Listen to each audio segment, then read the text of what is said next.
అయినా సరే ఇంకా సపోర్ట్ అనేది మనకి మార్కెట్స్కి రావట్లేదు. ఈ టైంలో కూడా ఈవెన్ మార్కెట్స్ ఆర్ కరెక్టెడ్ 24 అంటే 26,277 మన నిఫ్టీ హైయెస్ట్ అయితే ఇప్పుడు 24,000 దగ్గర స్ట్రగుల్ అవుతుంది. సో ఆల్మోస్ట్ 2,000 పాయింట్స్ పైనే కరెక్ట్ అయిపోయింది. అయినా సరే సపోర్ట్ అయితే రావట్లేదు because of FIIs are not turning as a buyers.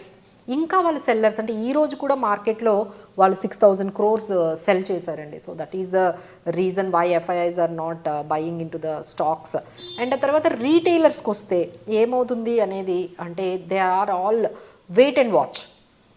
చూద్దాము మార్కెట్లో ఒక స్టెబిలిటీ వచ్చిన తర్వాత ఎంటర్ అవుదాము, ఇప్పుడు వద్దు అనుకునేది ఒకటి ఉందండి. ఒకవైపు ఏంటంటే హాలిడేస్ ఎస్పెషల్లీ. సో ఈ డిసెంబర్ అంతా ఇట్లనే ఉంటుందండి. ఎందుకంటే క్రిస్మస్ హాలిడేస్ కానీ న్యూ ఇయర్ హాలిడేస్ కానీ FIs especially they only sell, they don't really take the positions.